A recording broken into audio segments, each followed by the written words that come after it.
I'm Christine McDonald from Rushing River Apiaries, and today I am doing a few things, a bunch of things, multitasking. I'm going to go through this hive, and I'm looking to make a small split, so a small nuke that will become a mating nuke for some of the queens I've been grafting. So I'm hoping there's enough brood that they can spare a couple frames, and I'll talk about taking a split off of a hive.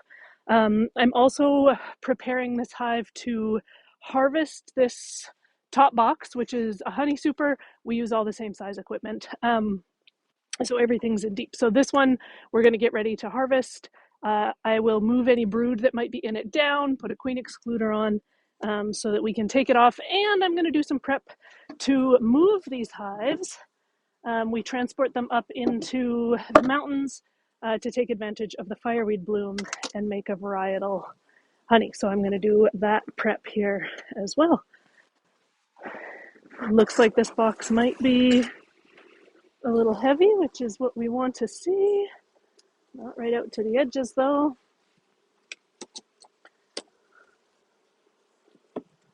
So oh my goodness, bee in my shirt. What the hell? Oh no, bee right through my jacket. I mostly just pop right to the middle of these honey boxes to make sure I don't see any frames that look like brood frames. So I go through these pretty quick. If I am suspicious at all, then I pull it out. And sure enough, there's some brood in this one, which is okay. That's why we're doing this. So I'm just going to leave it out, and it'll get moved down into the brood boxes. And if I find any honey frames down in there, then I can move them up to replace it. Oh, there's the queen. Not sure if you'll see her from there. Let's come around. Where'd she go? There she is. So we definitely want her down. I'm gonna have a look if I have my clip in my little box there. I'm gonna stick her in a clip so that she stays safe through all of this manipulating.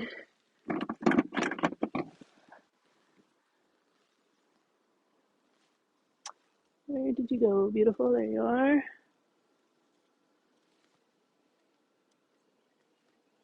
There we go. So I have her in a clip. Just leave her where some bees can access her. And now I know that I don't need to worry about her as I'm moving any other frames around. Okay, and then we're back into honey.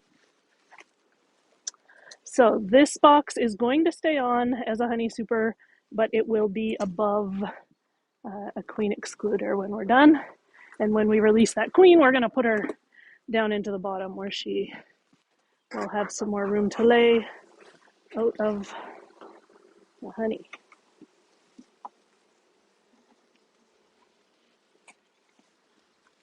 Take out my end frame. Ooh, a couple empty frames. There we go. So when I'm going through trying to make a split, we prioritize capped brood into our splits because that's going to be the first stuff to emerge, and it's going to give us the quickest population boost to support these new queens that we're putting in. So when I find a frame like this that is mostly capped brood, that is a good candidate for my split. So I'm just going to save it in this nuke box. Now, because I have my queen, I don't have to shake these frames or check that she's not on it. If you didn't already find your queen, then you have a couple options. You either look really hard and hopefully trust yourself that you don't see her on this frame, or you just give it a couple solid shakes to get the nurse bees off. If that's the case, you have to let it repopulate with bees, and I'll show you what we do. That's how I am making this split, is we're gonna leave these above the queen excluder and actually come and pull them off in a couple days. There we go. There's my second frame. So that's going to be my split. I make that decision kind of quickly because now I can go through the rest and just make sure that the nest is set up so that the queen has lots of room to lay and isn't going to be thinking about swarming on me. So all these little cups along the bottom, I just push them shut. Don't get any ideas.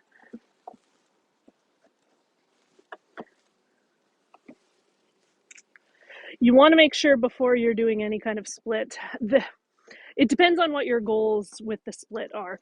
I am making sure that they still have at very least 6 good frames of brood in here, so that I feel good about taking those 2, that I'm not going to impact their population or kind of their future population. Earlier in spring, if I was giving them the whole spring period to build back up, I would just make sure that they had 3 frames left. But because we still want these guys to be honey producers in the next few weeks, we're going to make sure they still have 6 frames left. It really is all about your goals. There's kind of a bare minimum of 3 frames of brood to really give a hive its momentum.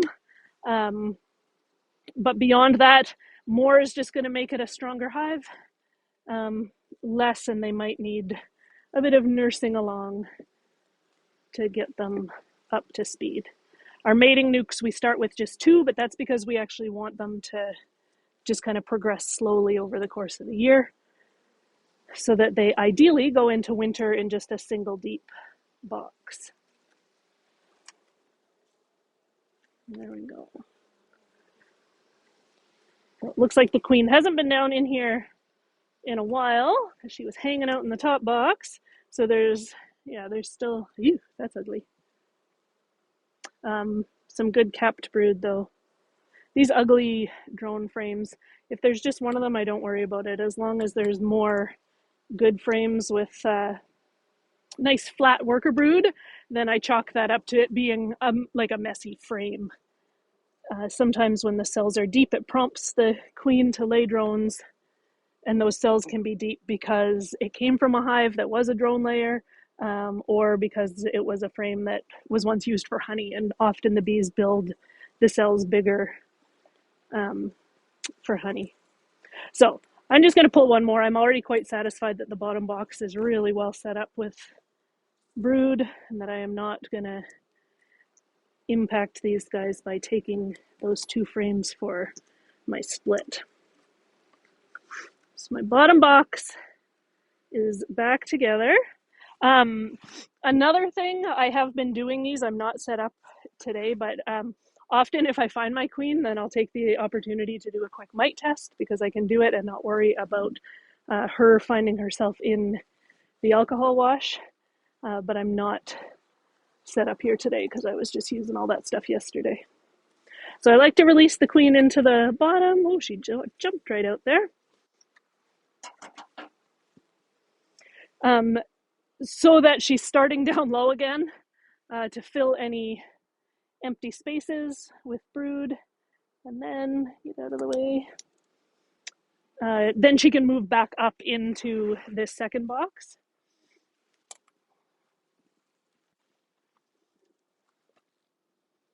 And now I'm going to replace the frames that we removed in order to make the split. So this is where I spend a bit of time setting the nest up the way that I want it. So this frame is full of pollen. Again, I'll bring it around. I don't know how well you'll be able to see down into these cells, but this is all pollen here. And I don't want that in the middle. The bees see this as the boundary of their nest area. So I'm going to push it over to the side. If I have empty drawn comb, it's going to go into the middle to become a nest area, so that there's room for the queen to start laying right away. And then if there's 1 or 2 frames that I want them to draw out, that's mostly still plastic foundation, I might put one in the middle there as well. You don't want to overwhelm them with too much comb to draw out, but certainly a hive this strong could be drawing out some new comb for us. 2, 4, 6, 8, 10. Seems a little loosey-goosey in here.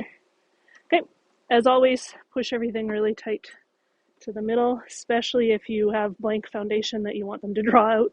You need those to be pressed right together so they don't build wonky little bridges between Okay, now I forgot to put my corner braces on, but that's okay. I can do it kind of as an afterthought. These are what we use to move our hives. So basically we screw on the bottom boards. So the bottom board is attached to the hive. And then we put these corner braces on. You'll see it a little better when I do the front one. In a minute, we just do opposite corners. Um, these corner braces keep the second box from sliding off the first box. So it can still be lifted vertically, but we can put this on a truck now and everything will stay together. We don't need to strap it together. We can lift from the bottom box and it will trailer just fine like this with just a big strap um, over all of the hives once they're on the truck. Now my excluder is going to go on. We're going to keep the queen down there now because they've already got a nice head start on filling this up with honey. You can, of course, use an excluder the whole time. It works best if you already have drawn comb. If you want your bees to draw out comb, then it's a really good idea to leave the excluder off and just push any brood down later. There is a way to do that too if you're using medium supers, and I know that a lot of people do. They will eventually go through a queen excluder, but if they want them to build it out faster, leave the excluder off. If there's any brood up in there, just push the queen down, put the excluder on, and then it's going to take, if they start from eggs, up to 3 weeks for all that brood to hatch out. Then you can remove that box, or once they start to backfill it, it'll all be honey. Okay, this is where I'm going to put my split for now. I could, if I was ready, just take this box away. I'm not ready, and so I'm kind of preemptively making these splits.